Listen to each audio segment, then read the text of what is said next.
तो दोस्तों शुरू हो गई तैयारी दोस्तों 22 फरवरी की। दोस्तों अगर आप भी क्लास 10th में हो दोस्तों, अगर आप भी क्लास 10th में हो तो दोस्तों आज की हिंदी की दोस्तों ये बहुत ही इंपॉर्टेंट वीडियो होने वाली है दोस्तों। आज की इस वीडियो से आपको 70 नंबर दोस्तों बिल्कुल पक्का होने वाला है दोस्तों। 70 नंबर आज का आपको बिल्कुल पक्का होने वाला है दोस्तों। बस इतना पढ़ लो, बस इतना पढ़ लो दोस्तों। मैं 90% गारंटी लेता हूँ दोस्तों, आपको कोई फेल करने वाला नहीं है, क्योंकि दोस्तों आज की हम हिंदी में बिल्कुल 70 नंबर पक्का करने वाले हैं। तो आज की इस वीडियो को एंड तक जरूर देखना, क्योंकि मैं गारंटी के साथ कह रहा हूँ दोस्तों, 90% गारंटी के साथ कह रहा हूँ दोस्तों। बस इतना पढ़ लो, जितना मैं इस वीडियो में बताने वाला हूँ दोस्तों सिर्फ उतना पढ़ लो। आपको कोई भी फेल करने वाला पैदा नहीं हुआ दोस्तों, आपका कोई 70 नंबर रोकने वाला नहीं हुआ। तो चलिए दोस्तों, हम वीडियो शुरू करने से पहले आपको 2 लाइन कहना चाहूंगा कि मचा दो भौकाल 22 फरवरी को, मचा दो भौकाल 22 फरवरी को तबाही। एग्जाम में यही प्रश्न पूछे जाएंगे भाई, यानी दोस्तों जो मैं बताऊंगा यही प्रश्न पूछे जाएंगे दोस्तों, क्योंकि आज के ये क्वेश्चन जो दोस्तों मैंने लिए हैं ना, वो बहुत ही दोस्तों वेरी वेरी इंपॉर्टेंट क्वेश्चन लिए हैं। तो इसीलिए दोस्तों आज की इस वीडियो को अंत तक जरूर देखना। तो चलिए दोस्तों हमारी वीडियो करते हैं स्टार्ट। तो देखिए दोस्तों, आपको सबसे पहले क्या पूछा जाएगा दोस्तों, आपको सबसे पहले दोस्तों आपको प्रश्न 1 पूछा जाएगा। 1 से 20 तक क्या पूछे जाएंगे, बहुविकल्पीय प्रश्न पूछे जाएंगे। 1 से 20 तक खंड आ में दोस्तों, खंड आ में आपको 1 से 20 तक बहुविकल्पीय प्रश्न पूछे जाएंगे। तो दोस्तों कितने नंबर के होंगे, 20 नंबर के दोस्तों होंगे। 20 नंबर के आपके दोस्तों बहुविकल्पीय प्रश्न होंगे, लेकिन आपको कम से कम 100 क्वेश्चन तो दोस्तों पढ़ने ही होंगे, तभी आपके दोस्तों ये 20 क्वेश्चन जो है पक्के हो पाएंगे। क्योंकि दोस्तों ऑब्जेक्टिव क्वेश्चन 20 नंबर के आएंगे। अगर दोस्तों आपको बहुविकल्पीय वाली इंपोर्टेंट वीडियो चाहिए तो दोस्तों डिस्क्रिप्शन में लिंक दे दूंगा, उस वीडियो को जाकर आप जरूर देख लेना। ओके दोस्तों, ये 20 नंबर यहाँ से कि आपको दोस्तों 1 से 20 तक क्या आएंगे, आपके बहुविकल्पीय प्रश्न आएंगे, यानी एमसीक्यू क्वेश्चन आएंगे, जो आपको OMR शीट पर भरने होंगे, यानी 20 नंबर के आपके ये क्वेश्चन पूछे जाएंगे। ओके दोस्तों, अब हम आगे बढ़ते हैं। आगे हमारा क्या है, आगे है हमारा दोस्तों खंडबा। खंडबा है, खंडबा में आके क्या पूछे जाएंगे मैं आपको वारी वारी से बताऊंगा, और आपको दोस्तों बताऊंगा भी कि क्या क्या आपको पढ़ना है। तो देखिए दोस्तों, आपका पहला प्रश्न पूछा जाएगा किससे, पहला प्रश्न पूछा जाएगा दोस्तों आपको हिंदी गद्यांश पर आधारित प्रश्न, यानी हिंदी गद्यांश पर आपको आधारित प्रश्न पूछे जाएंगे। उसमें आपको प्रश्न देने होंगे, यानी जिसको हम कहते हैं आपको रेखा के अंदर अंश की व्याख्या करनी होती है। उसमें जो महत्वपूर्ण गद्यांश होते हैं उन्हीं को आपको याद करना है। वो कौन से मैं आपको बताता हूँ। देखिए दोस्तों, ये है आपके महत्वपूर्ण गद्यांश। महत्वपूर्ण गद्यांश मैंने लिख रखा है भारतीय संस्कृति। ये दोस्तों मोस्ट, ये सभी मैंने लिए है ना, ये मोस्ट इम्पोर्टेंट दोस्तों महत्वपूर्ण गद्यांश है, यानी बहुत ही महत्वपूर्ण इंपोर्टेंट गद्यांश है। इनको आप जरूर याद करके जाना।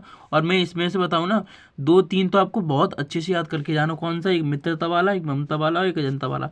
ये तीनों बहुत ही इंपॉर्टेंट है। मैंने ये 2 और भी ले लिए हैं, क्योंकि दोस्तों इनमें से भी क्वेश्चन आते हैं इसलिए ले लिए। लेकिन आप, मैं कह रहा हूँ कि आप इन तीनों को तो बहुत ही अच्छी तरह से याद करके जाना। तो मैं आपको बताता हूँ कि भारतीय संस्कृति, डॉक्टर राजेंद्र प्रसाद इसके रचयिता हैं। तो ये दोस्तों आपको याद रखना। और दोस्तों आपको याद रखना है कि उसमें पाठ का नाम और जिसने ये पाठ लिखा है उसका नाम जरूर पूछता है, यानी लेखक का नाम और पाठ का नाम आपको जरूर पूछेगा। ऐसा ही गद्यांश में और ऐसे ही पद्यांश में, तो आपको अच्छे से याद करना है। और अगला है मित्रता, जिसके लेखक है आचार्य रामचंद्र शुक्ल। अगला है मित्रता जयशंकर प्रसाद, और अगला है अजंता डॉक्टर भागवत शरण उपाध्याय, और अगला है ईर्षा तू ना गई मेरे मन से रामधारी सिंह दिनकर। यानी दोस्तों इन दोनों को आप कर लेना बाद में। वैसे मैं कह रहा हूँ दोस्तों, आपके पास टाइम कितना है, आपके पास 2 महीने दोस्तों, आपको 2 महीने पूरा टाइम है। तो 2 महीने में आप अच्छी तरह से इनको तैयार कर सकते हो, कोई भी दिक्कत वाली बात नहीं है। और मैं कह रहा हूँ आप दोस्तों हिंदी में 1 से 1.5 घंटा, 1 से 1.5 घंटा आप रोज दोगे ना दोस्तों, तो आप इसको अच्छे से कर लोगे, हिंदी में अच्छे नंबर पा लोगे। तो आपको दोस्तों हिंदी को ज़्यादा ध्यान देना है, हिंदी को हल्के में नहीं लेना है, क्योंकि हिंदी में दोस्तों फेल तो सब में फेल। अगर हिंदी में दोस्तों आपको पास होना बहुत ही जरूरी होता है। ओके दोस्तों, तो आपको ये सवारी ये इंपॉर्टेंट है, इनको याद कर लेना। और चलिए दोस्तों अगले क्वेश्चन की ओर बढ़ते हैं। अगला क्वेश्चन है दोस्तों हमारा कि हिंदी पद्यांश पर आधारित प्रश्न, यानी उसी के तरह है, वो भी 6 नंबर का था दोस्तों, और ये भी 6 नंबर का है। यानी दोस्तों ये सिर्फ क्या है, इसमें देखिए ये गद्यांश पूछ रहा है, और इसमें क्या पूछ रहा है, पद्यांश। यानी इसमें लेखक आएंगे और इसमें कवि आएंगे। तो कवि के कौन कौन से महत्वपूर्ण पद्यांश है वो बताता हूँ मैं दोस्तों। देखिए ये जो है ये महत्वपूर्ण पद्यांश कवि के महत्वपूर्ण पद्यांश। अब देखिए इसमें मैंने 1 2 3 4 5 लिए हैं, और इसमें से दोस्तों ये इससे 3-4 इसमें बहुत इंपॉर्टेंट है। मैं आपको बताऊं, ये 1 2 3 4 यानी ये चारों जो है बहुत इंपॉर्टेंट है। मैंने एक ले लिया है, क्योंकि आपका दोस्तों जो है वो पहले 30% कोर्स हटा दिया था, क्योंकि अब की आपका कोर्स दोस्तों पूरा 100% यानी 100% कोर्स है, तो आपको पूरा पढ़ना पड़ेगा।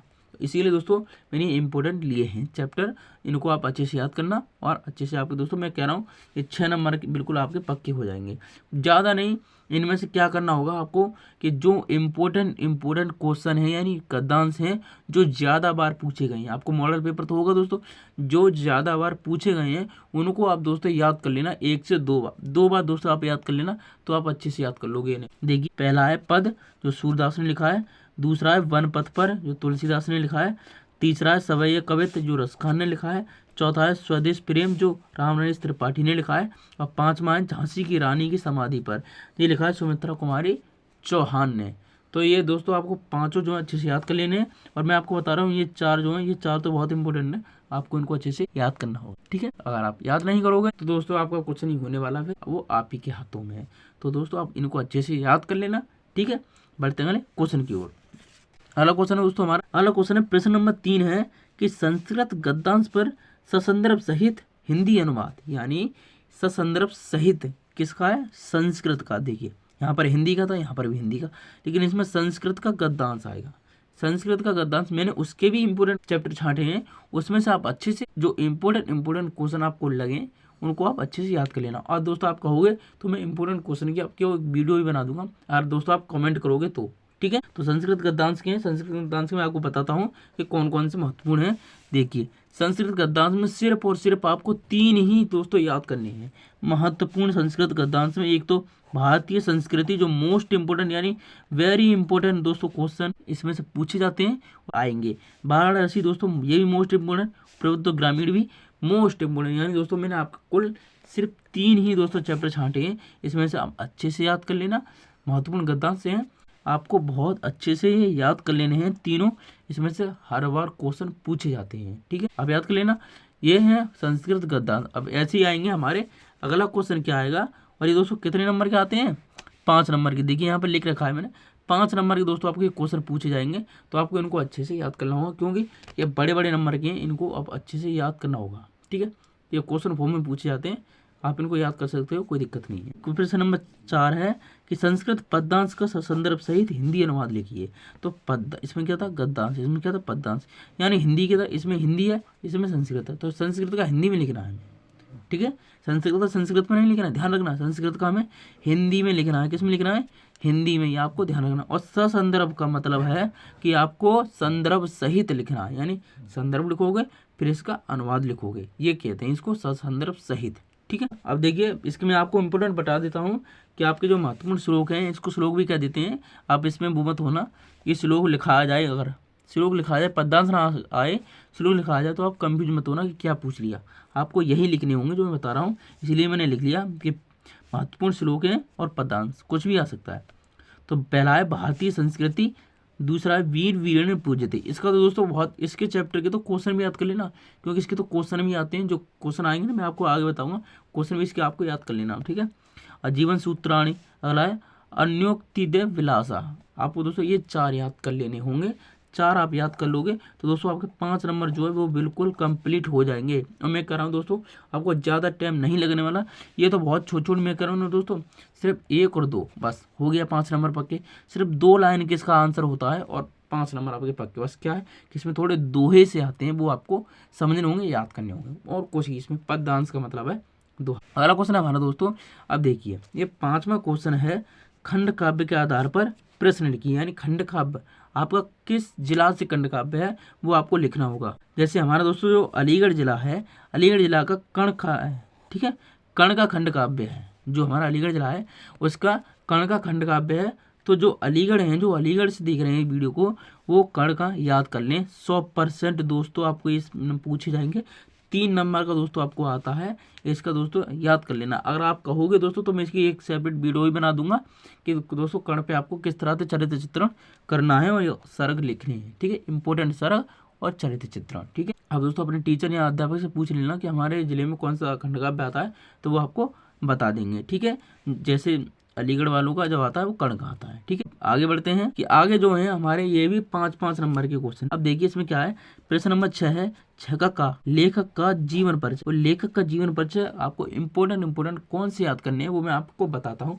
ज़्यादा नहीं दोस्तों, आपको सिर्फ 2 या 3 आपको दोस्तों याद कर लेने हैं, तो आपके दोस्तों जीवन परिचय जो है वो बिल्कुल कंप्लीट हो जाएंगे। और देखिए प्रश्न 6 का खा आएगा कवि का जीवन परिचय। देखिए मैं आपको बताता हूँ, ये इंपॉर्टेंट मैंने जीवन परिचय लिखे हैं आपके लिए दोस्तों। मैंने बहुत मेहनत की है कि आपको दोस्तों मैं अच्छे से इसमें बता सकूं। अच्छे से मैंने दोस्तों आपको अलग अलग बताए हैं, सभी महत्वपूर्ण के। अच्छे से आपको पढ़ना होगा तभी आप दोस्तों हिंदी में पास हो पाओगे, ताकि आपके दोस्तों अच्छे नंबर आ सके हिंदी में। ठीक है, देखिए महत्वपूर्ण जीवन परिचय दोस्तों जो लेखक हैं उनका क्या है। पहला आचार्य रामचंद्र शुक्ला का दोस्तों 100% इसकी गारंटी ले रहा हूँ, 100% दोस्तों पूछा जाएगा आचार्य रामचंद्र शुक्ला का, 100% दोस्तों आपको याद कर लेना है। अगला है जयशंकर प्रसाद का और अगला है डॉक्टर राजेंद्र प्रसाद का। आपको ये तीनों जीवन परिचय जो दोस्तों आपको याद कर लेने हैं लेखक के। ठीक है, इसमें दोस्तों आचार्य रामचंद्र शुक्ला का 100% दोस्तों पूछा जाता है, आपको अच्छे से याद कर लेना। और जयशंकर प्रसाद का भी अच्छे से याद कर लेना। आपको दोस्तों 3 जीवन परिचय हैं, कोई ज़्यादा बड़ी बात नहीं है। मैंने इन सभी की वीडियो बना रखी है, प्ले लिस्ट दोस्तों डिस्क्रिप्शन में दे दूंगा, उन पे आप जाकर जरूर देख लेना। आप इन तीनों के अच्छे से याद कर लोगे जीवन परिचय किस तरह से लिखना है। आपको इसमें 2 नंबर मिलेंगे दोस्तों आपके किस पे, रचना पर, इनकी रचना लिखनी है। और 3 नंबर मिलेंगे इसके जीवन परिचय पर, जो इनका जीवन परिचय होगा, यानी इनकी जन्म कब हुआ, मृत्यु कब हुई, शिक्षा कहानी, और इन्होंने अपने जीवन में क्या क्या किया, बस ये लिखना है और ज़्यादा बड़ी बात नहीं है। ऐसे दोस्तों कवि का है, कवि के भी 3 लिए हैं मैंने, एक बिहारी लाल का, सूरदास का, गोस्वामी तुलसीदास का है दोस्तों। जो बिहारी लाल और सूरदास दोस्तों, ये दोनों तो दोस्तों 100% आपको याद कर लेना है, क्योंकि ये दोस्तों हर साल, ऐसा एक भी साल नहीं है जिसमें नहीं पूछा जा सकता। तो आपको दोस्तों जो मैंने आपको 6 जीवन परिचय बताए हैं इनको अच्छे से याद कर लेना। 6 जीवन परिचय याद करके आप 10 नंबर दोस्तों आप यहाँ से इकट्ठा कर सकते हो। कितने? 10 नंबर दोस्तों आप इकट्ठा कर सकते हो मात्र 6 जीवन परिचय याद करके। कुछ नहीं करना, इनके सन यानी इनका जन्म कब हुआ, मृत्यु कब हुई, कहाँ जन्म हुआ और कौन सी इनकी शिक्षा थी और क्या इनकी जीवन शैली थी, वो आपको बस ये याद करना और कुछ नहीं। और इनकी दोस्तों 2-2 कृति याद कर लेना, 2-2 या 3-3 दोस्तों कृति याद कर लेना। मैंने अपनी वीडियो में 3-3 4-4 कृति बताई, आप उनमें से 2 कृति भी याद कर लोगे तो आपके 2 नंबर कहीं नहीं गए। ओके दोस्तों, तो आप इनको अच्छे से याद कर लेना जीवन परिचय को। ठीक है, अब आगे बढ़ते हैं हम अगला क्वेश्चन की ओर। ओके दोस्तों, आपके दोनों क्वेश्चन हो गए का और खा। ठीक है, आगे बढ़ते हैं। आपका अगला क्वेश्चन है दोस्तों क्वेश्चन नंबर 7। क्वेश्चन नंबर 7 में क्या पूछा जाएगा, अपनी पाठ्य पुस्तक का कंठस्थ श्लोक, यानी आपको अपनी जो पाठ्य पुस्तक है उसमें से एक कंठस्थ श्लोक लिखना है जो इस प्रश्न पत्र में ना पूछा गया। यानी आपका दोस्तों पेपर में आता है ये वाला क्वेश्चन, अपनी पाठ्य पुस्तक का कंठस्थ श्लोक लिखिए जो इस प्रश्न पत्र में ना आया हो। मैं आपको दोस्तों एक बहुत ही इंपॉर्टेंट वो एक श्लोक बता दे रहा हूँ, एक बता रहा हूँ दोस्तों, आपको 2 याद करने हैं। कितने? 2 याद करने हैं, ताकि एक पेपर में आ जाए तो आपको एक लिख सको। ठीक है, तो मैं आपको एक बता दे रहा हूँ। देखिए महत्वपूर्ण जो है, महत्वपूर्ण श्लोक लिख रखा है मैंने। देखिए क्या लिखा है, आप दोस्तों 2 लाइनें अच्छे से आप याद कर सकते हो। और इसमें आपको कितने नंबर मिलते हैं पता है आपको? ये आपका दोस्तों 2 नंबर का पूछा जाता है। कितना? 2 नंबर का दोस्तों आपको ये पूछा जाता है श्लोक। तो आपको दोस्तों 2 श्लोक याद कर लेने, यानी आपको 1 और 1, यानी 2 श्लोक आपको याद कर लेना है। एक में दोस्तों आपको ये बता दे रहा हूँ और एक को दोस्तों आप अपने किताब में से, बुक में से हुई है उसमें से आप याद कर लेना। देखिए ये है, बंधनम मरणम बापि जयो बापि पराजय है, उभयंतर समूह वीर वीर भावो ही वीरता। यानी कितना आसान और कितना अच्छा लग रहा पढ़ने में। एक बार फिर से रिपीट करता हूँ कि बंधनम मरणम बापि जयो, क्या है? बंधनम मरणम बाप जयो बाप पराजय, उभयंत समो वीर वीर भावो ही वीरता। कितना दोस्तों सरल और आसान मैंने आपको श्लोक लिख कर दिया है। आपको दोस्तों ऐसा ही एक और आप याद कर लेना। आप चाहें तो सर्वे भवंतु वाला भी याद कर सकते हैं। यहाँ पे दोस्तों आप अपने मन की मर्जी से कोई सा भी आप याद कर सकते हो। मैंने आपको एक बता दिया, आपको एक और याद कर लेना, क्योंकि आप एक याद करके जाओगे तो गड़बड़ हो सकती है, क्योंकि अगर क्या पता यही पेपर में आ जाए तो गड़बड़ हो सकती है। इसीलिए आपको एक और याद कर लेना। चाहे तो आप सर्वे भवंतु वाला याद कर लेना। ठीक है, कोई दिक्कत वाली बात नहीं है। अब देखिए अगला टॉपिक है हमारा, यानी अगला क्वेश्चन है पत्र लेखन का। यानी ये दोस्तों हमारा क्वेश्चन इसमें नया ऐड हुआ है। नया ऐड कैसे हुआ है कि दोस्तों आपको पता होगा कि पहले 70% कोर्स था, कितना 70%, लेकिन अब पूरा 100% है। तो आपको ये बढ़ा दिया है, एक क्वेश्चन पत्र लेखन का बढ़ा दिया। 4 नंबर का दोस्तों ये आपको पूछा जाएगा। 4 नंबर आपके दोस्तों अगर पक्के करने हैं तो कमेंट करना। मैं आपको दोस्तों पत्र लेखन पर एक बहुत ही एक जबरदस्त वीडियो बनाकर दे दूंगा, जिसमें दोस्तों आपको पूरी अच्छी तरह से लिखूंगा कि पत्र आपको किस तरह से लिखना है। ठीक है, हिंदी में बहुत ही आसान होता है पत्र लिखना, कोई ज़्यादा बड़ी बात नहीं है। तो पत्र आप आसानी से लिख सकते हो, चाहे तो आप अपने मॉडल पेपर से लिख सकते हो, चाहे आप किसी से भी लिख सकते हो, जैसे छुट्टी पर लिखते हो, बीमार पर लिखते हो, उसी तरह से इसमें लिखना है, कुछ भी ज़्यादा बड़ी बात नहीं। अब देखिए हमारा अगला क्वेश्चन जो है 9 नंबर क्वेश्चन है। 2 प्रश्नों के संस्कृत में उत्तर दीजिए। संस्कृत में ही आपको उत्तर देने हैं और संस्कृत में ही आपको क्वेश्चन पूछा जाएगा। अब देखिए किस तरह से पूछा जाएगा कि इसमें दोस्तों कुछ मैंने आपको बताया था शुरुआत में कि वीर वीरन पूज्यते, यानी ये दोस्तों क्या है, तो इसका क्वेश्चन है वीर केन पूज्यते। तो आपको दोस्तों लिखना है वीर वीरण पूज्यते। ठीक है, देखिए मैंने आपको बताया था शुरू में ही, देखिए कि वीर वीरण पूज्यते, ये दोस्तों उसका आंसर हो जाएगा वीर केन पूज्यते, पूछेगा उसमें क्वेश्चन। तो इस तरह से आपको दोस्तों संस्कृत में क्वेश्चन पूछता है और संस्कृत में ही आपको उत्तर देना होता है। तो आपके 2 नंबर के पूछे आते हैं जो क्वेश्चन आते हैं, ये नहीं, ये तो दोस्तों आपके 5 नंबर के पूछे आते हैं। आपको दोस्तों जो क्वेश्चन पूछे जाएंगे 4 क्वेश्चन पूछे जाएंगे, कितने, 1 2 3 4, यानी आपके 4 क्वेश्चन पूछे जाएंगे, जिसमें से आपको 2 को करने को बोलेगा, कितने को, 2 को करने को बोलेगा। तो 2 नंबर आपके इसके 1 नंबर यानी पक्का हो जाएगा।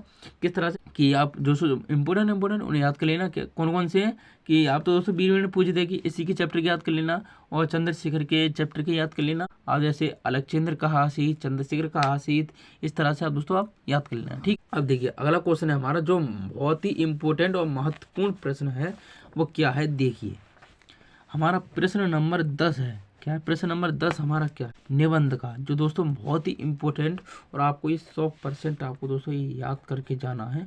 इसके बिना आपके नंबर कम रह जाएंगे, क्योंकि दोस्तों आपको ये 7 नंबर का पूछा गया, पहले 9 नंबर का पूछा गया था, क्योंकि 30% कम था कोर्स, आपकी 100% है तो 7 नंबर भी कम नहीं है दोस्तों।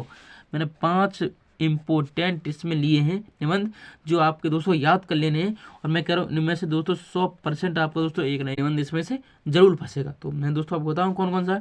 पहला है प्रदूषण की समस्या तथा समाधान। ठीक है, प्रदूषण की समस्या यानी प्रदूषण किस तरह से फैल रहा है, दिनों दिन आपको पता है कि प्रदूषण की समस्या बढ़ती जा रही है, पॉल्यूशन दिनों दिन बढ़ता रहा है, तो आपको इसको अच्छे से याद करके जाना है।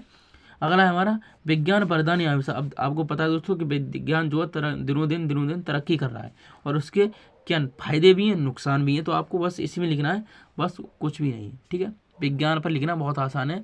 आज हो सके तो चंद्रयान क्या है उससे भी रिलेटेड आप लिख सकते हो, कोई भी दिक्कत नहीं होगी, विज्ञान में वरदान आविष्कार कुछ भी है। ठीक, अब देखिए अगला है दोस्तों वृक्षारोपण का महत्व। ये दोस्तों बहुत ही वेरी इंपॉर्टेंट क्वेश्चन है, ये वाले तीनों जो है वेरी इंपॉर्टेंट क्वेश्चन है। आप इनको मैं कह रहा हूँ कि इन तीनों को याद कर लेंगे ना तो बहुत बड़ी बात हो जाएगी, क्योंकि 3 ही बहुत इंपॉर्टेंट, इनमें से दोस्तों आपको एक ना एक निबंध जरूर फंस जाएगा। अब देखिए अगला है देश प्रेम। देश प्रेम भी बहुत इंपॉर्टेंट है, आपको हर साल पूछा जाता है लगभग, आप इसको अच्छे से याद कर लेना।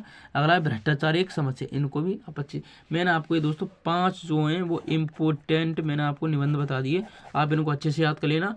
बस मैंने दोस्तों इतना ही मैंने इसमें बताया, क्योंकि 10 क्वेश्चन आपके पूछे जाएंगे, जो आपके 1 से 20 क्वेश्चन वो आपको ऑब्जेक्टिव पूछे जाएंगे। कहो तो मैं आप उन पर वीडियो बना दूंगा, मैंने दोस्तों एक वीडियो बना रखी है, डिस्क्रिप्शन में उसका लिंक दे दूंगा। ठीक है, आप कहोगे तो और भी बना दूंगा, इंपॉर्टेंट क्वेश्चन ही बना दूंगा। ठीक है, आज की इस वीडियो में मैंने आपको सब कुछ डिटेल में बता दिया है कि आपको किस तरह से तैयारी करनी होगी। मैं कह रहा हूँ दोस्तों आप डेली के 1 से 1.5 घंटे दोगे ना, 1.5 घंटे मान लीजिए, चलिए आप मैक्सिमम 2 देते हो, तो 2 घंटे अगर डेली देते हो तो आपके पास 2 महीने हैं दोस्तों। 2 महीने में आप इसकी इतनी वन ऑफ द बेस्ट तैयारी कर लोगे कि दोस्तों आप 70 में से 60 नंबर तो आप पक्के ले आओगे दोस्तों, 70 में से 60 नंबर पक्के ले आओगे। और कॉलेज से आपको जो दोस्तों स्कूल है उससे मिल जाएंगे, कॉलेज से आपको 30 नंबर मिल जाएंगे। कितने हो जाएंगे, 60 और 30 90 नंबर हो गए दोस्तों आपके, यानी दोस्तों आपके 90 नंबर पक्के हो गए हिंदी में। ठीक है, तो आपको दोस्तों ज़्यादा घबराने की जरूरत नहीं है कि मेरे पास टाइम नहीं है, कि ये नहीं है वो नहीं है, ये सब बहानेबाजी। आप दोस्तों मैं कर रहा हूँ हिंदी बहुत ही सरल होती है, आपको जिस मैं कर रहा हूँ सुबह के टाइम में पढ़ोगे तो ज़्यादा अच्छा रहेगा। ठीक है दोस्तों, तो आप इसकी अच्छी से तैयारी कर लेना। आज के लिए बस इतना ही। अगर वीडियो पसंद आई हो तो वीडियो को लाइक करना, शेयर करना, और दोस्तों अपने दोस्तों में भी जरूर शेयर कर देना, ताकि उनको भी थोड़ी बहुत हेल्प हो सके। ओके दोस्तों, और दोस्तों मैंने आपके लिए इतनी मेहनत की है दोस्तों, एक वीडियो को लाइक और चैनल को सब्सक्राइब जरूर कर लेना। ओके दोस्तों, तो चलिए दोस्तों फिर मिलते हैं किसी अगली वीडियो में, तो उसके लिए जय हिंद, वंदे मातरम।